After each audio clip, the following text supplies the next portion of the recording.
যদি এই আলোচনা আপনি আগে যেটা করছিলাম জুলাই নিয়ে, যদি সেটা কথা বলতে চান বলতে পারেন, কিন্তু প্রশ্নটা রাখি।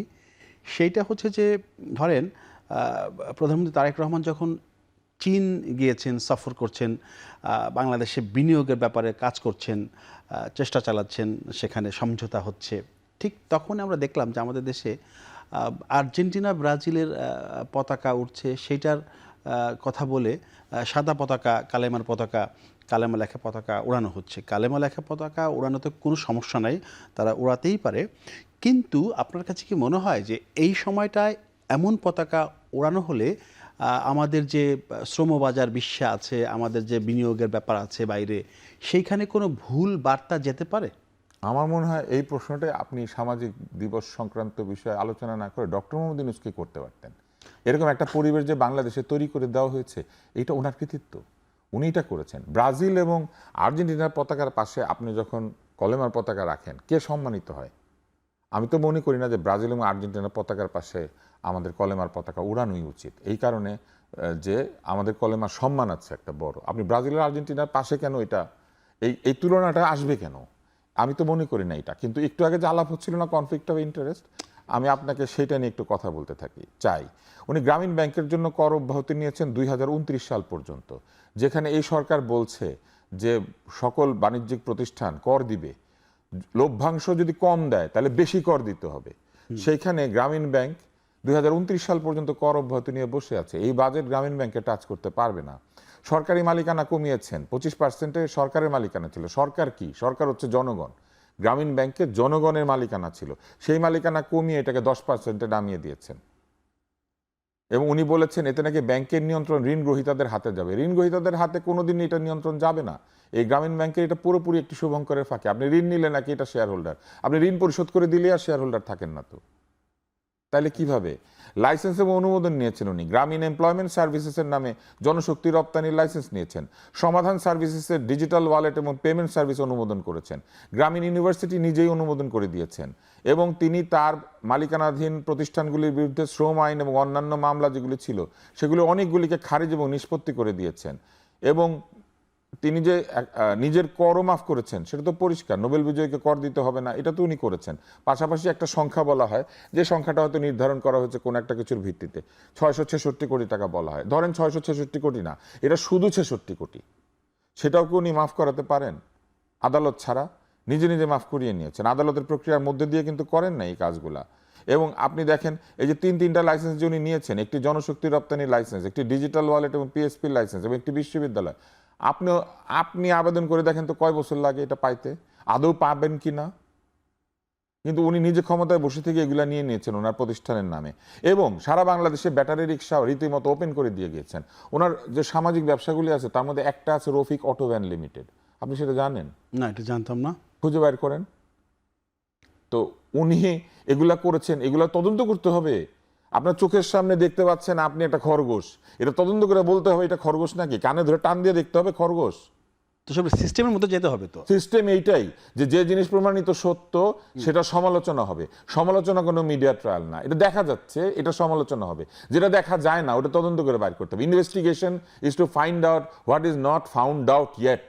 যেটা পাওয়া গিয়েছে সেটার জন্য তো ইনভেস্টিগেশনের কোনো প্রয়োজন নাই। এগুলো ওনারা সই হয় না, এগুলো গ্যাজেটেড হয় নাই, এগুলো সরকার থেকে রিলিজ হয় না।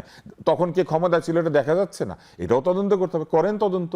এটা হচ্ছে অভিযোগ, সেই অভিযোগ তো আমরা করবোই। এটা করলে কি ডক্টর ইউনূসকে ডেমোনাইজ করা হয়?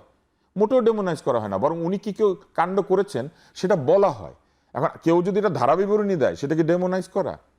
এখানে আমি যে কথাগুলি বলেছি একটা মিথ্যা, সেটা বলুক যে না এগুলা নেয় নাই, তুমি মিথ্যা কথা বলতেছো, সেটা হইলো একটা কথা। কিন্তু এগুলো তো উনি করেছেন। এই একই কাজ যদি আজকে সরকারের কোনো মন্ত্রী করে তাহলে কি এক সমালোচনা হবে না তার?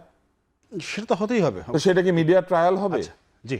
যেখানে কি না সরকারের একজন মন্ত্রীর সন্তানের নামে নাকি থানা নাকি ইউনিয়ন থানার নাম হয়েছিল, প্রধানমন্ত্রী সেই ক্ষেত্রে হস্তক্ষেপ করেছেন, সেটা বাতিল হয়ে গেছে। এটাকে বলা হয়েছে কি ওই একই কথা, ক্ষমতায় থেকে সুবিধা নেওয়া, কনফ্লিক্ট অফ ইন্টারেস্ট। একটা নাম পরিবর্তনের জন্য কনফ্লিক্ট অফ ইন্টারেস্ট হয়, আর নিজের নামে 3টা লাইসেন্স নিয়ে নিলে সেটা কনফ্লিক্ট অফ ইন্টারেস্ট হয় না, সেটা তদন্ত করা লাগে। আচ্ছা, জি। এবং আমি দেখেছি ডক্টর ইউনূসকে যারা এরকম সমর্থন করেন না, তারা এই অন্ধ সমর্থনটা করেন, এবং এই অন্ধ সমর্থকরাই এই জুলাই চেতনা, এই যে বেচা বিক্রির কথা উঠেছে না, আপনি দেখেন সোশ্যাল বিজনেস ডেতে জুলাই চেতনা বেচলো কে? আসিফকে আর নাহিদকে ওখানে নিয়ে হাজির করে কে বলার চেষ্টা করলো আমি কিন্তু চাই নাই, ওরা আমাকে এনেছে। জি, তুষার ভাই, আমি একটু সময় দিতে চাই আকবরকে। আকবর, যদি আপনি এ বিষয়ে কিছু বলতে চান। আর যেটা প্রশ্ন ছিল, গ্রামীণ ব্যাংক যদি কর মওকুফ করে থাকে, হ্যাঁ হ্যাঁ 2 মিনিট আপনি সময়। যদি এটা অন্যায়, অনৈতিক, যেটাই বলি না কেন, যদি হয়ে থাকে, পার্লামেন্ট ইজ দেয়ার, পার্লামেন্ট এটা বাতিল করতে পারে। তাই তো, সরকার আছে, এটা একটা এক্সিকিউটিভ অর্ডার, এটার জন্য পার্লামেন্টও লাগে না। এগুলো সবকিছু তো বাতিল করতে পারে। হ্যাঁ, এগুলো এক্সিকিউটিভ অর্ডারে বাতিল করতে পারে, এটার জন্য সংসদ লাগে না। কিছু ব্যাপার হচ্ছে সংসদ লাগে, আর কিছু হচ্ছে এক্সিকিউটিভ নিজেই করতে পারে। প্রধানমন্ত্রী যেমন ওই যে তার মন্ত্রীর যে ছেলের নামে যেটা বাতিল করে দিলেন, এগুলো সরকার এক্সিকিউটিভ অর্ডারে বাতিল করতে পারে। আচ্ছা, এখন সমালোচনা হবে না ব্যাপারটা তা না, অবশ্যই সমালোচনা হবে, কিন্তু আমি দেখতে চাই যে সমালোচনার কনটেক্সট এবং ইন্টেন্ট কি। আচ্ছা, হ্যাঁ, ধরেন আমরা আজকে এখানে কতক্ষণ প্রোগ্রাম করলাম? প্রায় 50 মিনিট। 50 মিনিটের মধ্যে তুষার ভাইয়ের ভাগে পড়েছে কত? 25 মিনিট এরকম। উনি 25 মিনিট পরে নাই, পরে নাই না? আচ্ছা, ধরেন আর একটু কমই পড়েছে, ধরেন 20 মিনিটেই পড়েছে, আমি ধরলাম। তো 20 মিনিটের মধ্যে তুষার ভাই 19 মিনিট শুধু ইউনুসকে নিয়ে কথা বলে। না 19 মিনিট আমি বলি না। হ্যাঁ, এটা হচ্ছে অতিকথন, এটা হচ্ছে সিম্পলি অতিকথন। আমি 19 মিনিট বলি না। হ্যাঁ, আমি তার কথার পরিপ্রেক্ষিতে এই কথাগুলি বলেছি, বিকজ ওইখানে একটা সরাসরি অভিযোগ করা হচ্ছে যে ইউনুসকে যদি কেউ সমালোচনা করে এটা নাকি না সেটা বলা হয় না তুষার ভাই, আপনি দেখে নেন, আমরা ঝগড়া না করে। এটা আছে তো, এটা ঝগড়া না, আপনি এটা ঝগড়া না। হ্যাঁ, আমি কিন্তু এই অনুষ্ঠানে ঢোকার আগে বলেছিলাম যে আমি জোরে কথা বলি। এইখানে যখন আপনি মাইক পরীক্ষা করছিলেন তখনও কিন্তু আমি বলেছি যে আমি জোরে কথা বলি। ঠিক আছে, আমি শেষ করে দেই। এবং এইগুলা হচ্ছে, এই যে এখন যেটা করা হচ্ছে, এইগুলা হচ্ছে the process of vilifying a person.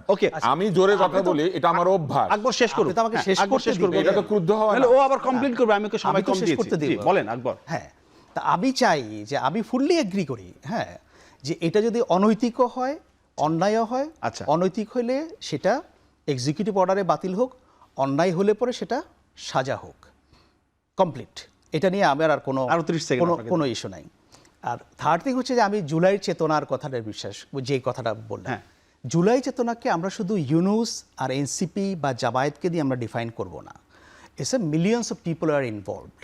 হ্যাঁ, এক একজনের এক এক রকমের আকাঙ্ক্ষা, রাইট, এবং আমরা সবার আকাঙ্ক্ষার কিন্তু মূল জায়গাটা হচ্ছে ইটস এ ডেমোক্রেটিক সোসাইটি।